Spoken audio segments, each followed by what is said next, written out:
Hi everyone, welcome to another Lunch Bunch. I'm going to share one last story from our ghost collection, The Ghost Who Danced.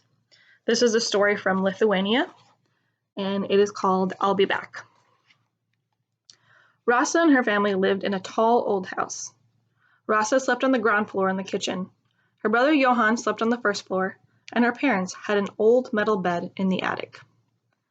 One night, Rasa's father was away, buying sheep in the big city. It was the beginning of winter, and the air had turned suddenly icy. Cold enough to snow for the first time. Rasa was in her cot by the fire, trying to get warm, when she heard someone rattling the front door. "It's locked," she shouted. "Go away, or I'll fetch my mamma. She'll be at you with the rolling pin." "Your mamma, eh?" replied a horrible voice that sounded like someone speaking through a mouthful of tar. "I'm going, never fear, but I'll be back. What's mine is mine, and no one will take it from me." Rasa was too scared to sleep in the kitchen after that. She carried her bedding upstairs and laid it out on Johann's bed, which was big enough to take the two of them.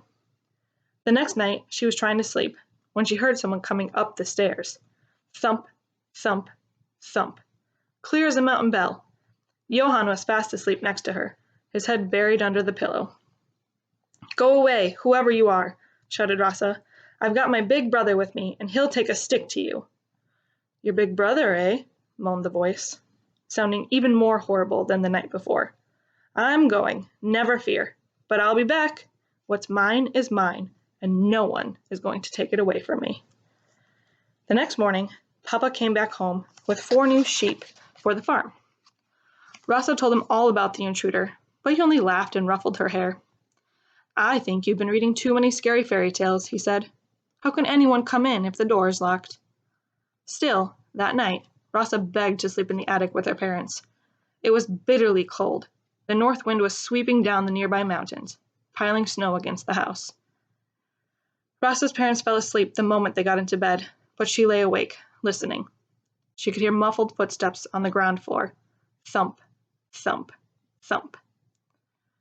Across the kitchen floor they went, up the stairs, past Johann's room. Thump, thump, thump. Clear as a mountain bell. Rasa shook her parents awake. "Ma, Pa, he's coming." Now the footsteps were trudging up to the attic. Thump, thump, thump. "Go away, whoever you are," Rasa shouted. "I've got my papa here with me, and he'll take his shepherd's crook to you." "Your papa, eh?" replied the voice.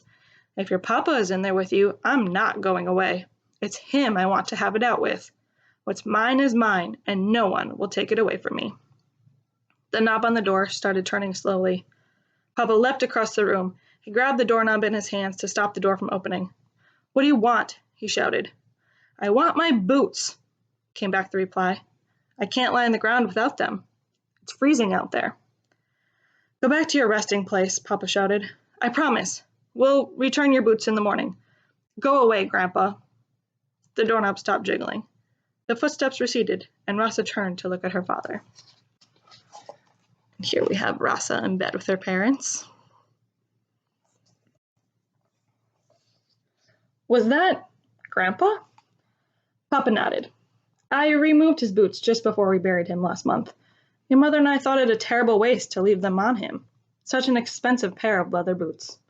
We decided Johann could have them when he was old enough. How were we to know Grandpa would miss them?" The very next morning, Rasa and her family drove to the cemetery in the cart. Snow lay thick on the ground, covering Grandpa's grave. Papa opened a saddlebag and pulled out a pair of shining boots. He placed them on the grave, right next to each other. "Here they are, Grandpa," he said. Mama gave them a good polishing, one last time. "What's mine is mine," echoed a quavery voice. "No one's going to take it away from me." And then 2 wrinkled hands reached out of the snow and grabbed the boots, pulling them down into the grave. "Rest in peace, Grandpa," called out Rasa before they all returned to the cart. There was a chuckle from the grave. "Goodbye, lass. You're a brave one, to be sure. Just like your old Grandpa." The end. Thanks for listening. See you next time.